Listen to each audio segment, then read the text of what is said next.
Bonjour et bienvenue dans ce nouveau numéro de Questions sans détour. Invité aujourd'hui, Marc Guy, bonjour. Bonjour, monsieur Langlois. Alors, 15 203 votants, j'en ai pas oublié un pour Marine Le Pen en Guadeloupe. Vous avez le sourire aujourd'hui ? Absolument, et je tiens à remercier tous les électeurs de Guadeloupe qui ont voté pour Marine Le Pen. Et Marine Le Pen les remercie de ce choix. Ouais. Alors ça vous place en quatrième position sur le plan local en Guadeloupe. Vous triplez presque votre score, c'est ça l'information. Pour autant, dans d'autres territoires, départements d'outre-mer, le FN a fait mieux. Ça veut dire quoi? Que vous avez raté quelque chose en Guadeloupe? Non, pas spécialement. C'est-à-dire qu'en Guadeloupe, nous sommes très satisfaits de ce score. Dans les autres départements, c'est fonction de... Par exemple, je prends l'exemple de la Guyane où elle arrive en deuxième position. Oui, non, mais c'est tout à fait normal, puisque vous avez vu que la Guyane était contestataire, et dès qu'il y a insatisfaction, il faut se poser des questions, et le Front National, en général, répond à toutes ces questions. Donc c'est logique que la Guyane, comme toujours d'ailleurs, la Guyane a toujours été au top dans les sondages. Ouais. Ce score, vous l'analysez comment aujourd'hui ? Nous sommes très satisfaits. D'ailleurs, Marine Le Pen est la première dans les territoires d'outre-mer. Elle a 22%. Elle a même le nombre de voix supérieur au national. Donc, nous sommes très satisfaits, et sur le plan, Marine Le Pen est très contente de ses votes. Ouais. Elle ne regrette pas finalement de ne pas être venue en Guadeloupe et en Martinique, parce que c'est peut-être là où elle aurait pu avoir plus de voix encore. Et c'est exactement ce que j'ai dit. Ouais. Donc, qui sait? Qui sait? Toujours rien à nous dire là-dessus? Non, pas pour le moment. Ouais, mais à voir votre sourire, on a l'impression que vous avez des contacts, il y a des contacts. Oui, il y a des contacts, bien entendu. C'est-à-dire que moi, je ne peux pas faire l'impasse cette fois-ci. Je l'encourage à venir. Bon, maintenant, tout dépend de son calendrier, comme je vous dis, et des priorités. Ouais. Alors, qui sont ces Guadeloupéens qui ont voté pour vous? Vous savez, il y a un profil type d'électeur? Non, il n'y a pas du tout de... Ça vient de partout? Ça vient de partout. C'est-à-dire que toute la population, les populations qui se retrouvent dans les thèses du Front National, contrairement à ce qu'on raconte, le Front National a 144 projets au point de vue national, et elle a fait une brochure pour les territoires d'outre-mer. On a eu l'occasion d'en parler ensemble. Ouais, donc, non, il n'y a pas de, comment dirais-je, d'individu type. Il y a le peuple qui se reconnaît dans les thèses de Marine Le Pen. Ouais. Le parti se structure de plus en plus en ce moment. En Guadeloupe, là, est-ce que vous comptez sur cet effet pour accentuer? Non, c'est-à-dire que logiquement, du fait qu'il y a un accroissement de sympathisants, d'adhérents, de la population... Vous êtes combien d'adhérents là en ce moment? On est 400 et quelques, on tourne autour de 400. Et donc, du fait, on est obligé de se structurer davantage pour répondre à toutes ces adhésions, qui sont assez nombreuses. Ouais. 15 203, je disais, c'est le nombre de votants. C'est un chiffre que vous espériez? Oui, je l'avais prédit la dernière fois que j'étais venu vous voir. D'ailleurs, j'avais, moi, situé entre 15 000 et 20 000. Donc, nous sommes dans les clous. C'est la fourchette. Le deuxième tour, il est plié. Les sondages donnent une victoire écrasante à Emmanuel Macron. Comment on fait pour y croire aujourd'hui? Oui, non. De toute façon, il faut garder la foi. Parce qu'il y a beaucoup j'utiliserai le terme, il y a beaucoup de cocus dans cette affaire-là. Ah, oui, lesquels? C'est-à-dire les fillonistes et les socialistes. Bon, Mélenchon, malheureusement pour lui, il a perdu, il a vu ce qu'il avait investi dans cette campagne, il doit être assez amer. Mais nous, ce que nous faisons appel à tous les patriotes de quelque bord politique, que ce soit les fillonistes, les socialistes comme les mélenchonistes, tous ceux qui se reconnaissent en la patrie et qui défendent la patrie, doivent se regrouper derrière nous, parce que Mélenchon, c'est le danger colossal. Ouais. D'ailleurs, on le voit, il a déjà annoncé qu'il enverrait 6 millions de tracts. On voit que l'argent est à foison chez lui, ce qui n'est pas notre cas, nous, de notre côté. Le score au niveau national de Marine Le Pen, c'est 21,53%, selon les derniers chiffres du ministère de l'Intérieur. On lui avait prédit des scores très importants, plus importants, 27, 28%. Est-ce qu'il y a une part de déception de ne pas avoir terminé en tête ce premier tour? Oui, bien sûr. Il est préférable d'être gagnant qu'être perdant. Mais il faut être, de toute façon, il faut être modeste en toute cause. On laisse le choix au peuple. Le peuple en a décidé ainsi. Bon, il y a comment dirais-je, des régions qui ont moins voté que d'autres, mais dans l'ensemble, je pense qu'au deuxième tour, nous allons être victorieux. Ouais.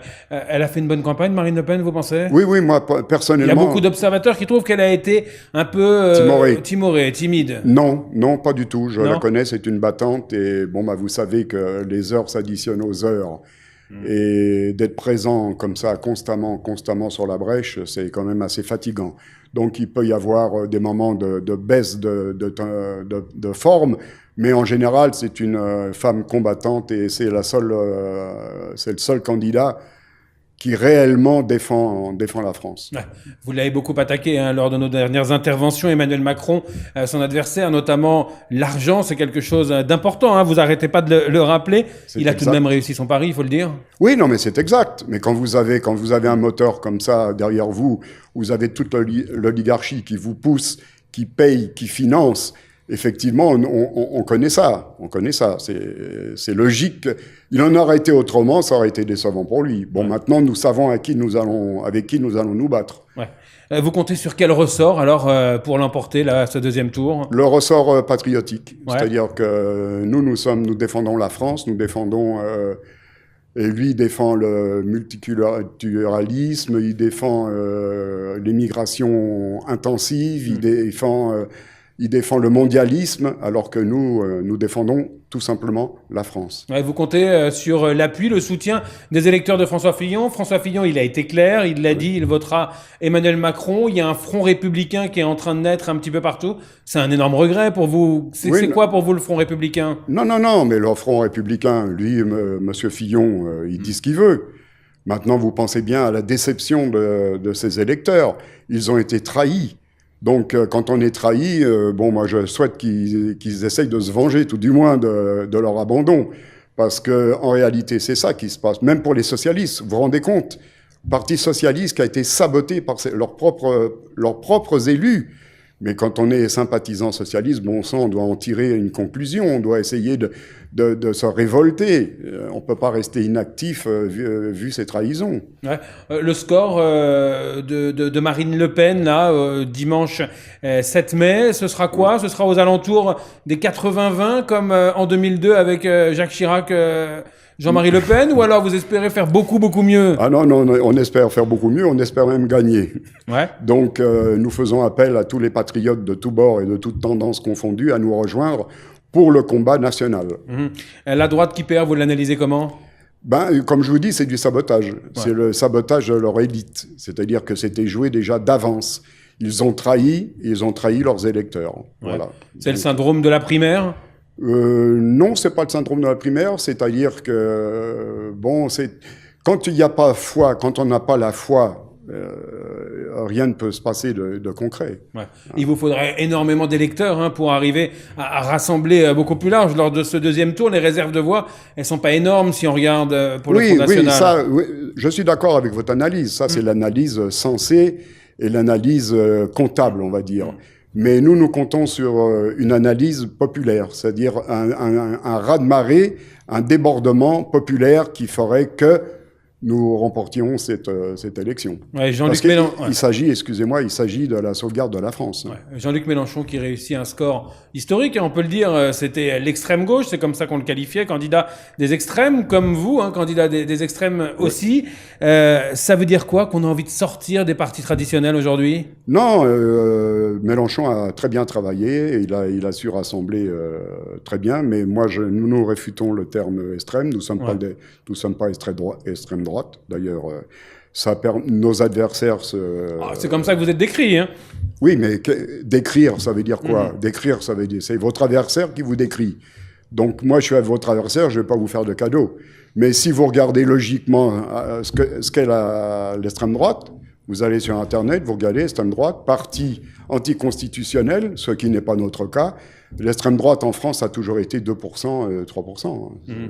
Donc, aujourd'hui, on assiste quand même à une recomposition politique? Oui, on assiste à bien sûr. C'est-à-dire que nous allons maintenant fédérer tous les nationalistes, c'est-à-dire que tous ceux qui veulent défendre la France. Un bon score, c'est quoi ce dimanche, dans 15 jours, là? Le bon score, c'est de remporter... En Guadeloupe, en Guadeloupe. 20 000, 25 000. 20-25 000, vous arriverez, vous avez suffisamment de réserves, vous pensez, pour atteindre ce score? Oui, nous faisons appel à tout, comme je vous ai dit, à tous les patriotes, à tous ceux qui défendent la France et à tous ceux qui veulent pas que nos valeurs soient piétinées. Votre téléphone, il sonne beaucoup depuis hier? Ah oui, absolument. J'ai plus de temps à moi. Ouais. Oui, là, je sors de là, je vais à Guadeloupe Première et après à RCI. Donc, comment ça se passe, justement, en termes de campagne? Là, qu'est-ce qui est prévu pour ces 10 prochains jours? Nous allons recommencer les affichages, bien sûr. Nous savons, qu'il y aura pléthore d'affiches de Vous comptez sur des renforts? Non, nous avons l'armée qu'il faut, c'est-à-dire nous avons c'est un terme guerrier, ça. Oui, non, mais nous sommes des guerriers de la France. Ouais, et vous comptez bien faire un meeting avec Marine Le Pen? Ah, si Marine Le Pen vient, on fera un meeting avec elle, bien entendu. Et on le saura quand, ça? C'est en tractation, là? Non, c'est pas du tout en tractation. C'est pas moi qui dispose du calendrier de Marine. C'est elle qui choisira son heure et son temps. Et déjà, elle a fait à la radio, elle a salué les Outre-mer et les a encouragés. On vous remercie. Merci beaucoup à vous et merci beaucoup aux électeurs. Très bonne fin de journée sur l'antenne de TV. On se retrouve très rapidement pour un nouveau numéro de Questions sans détour.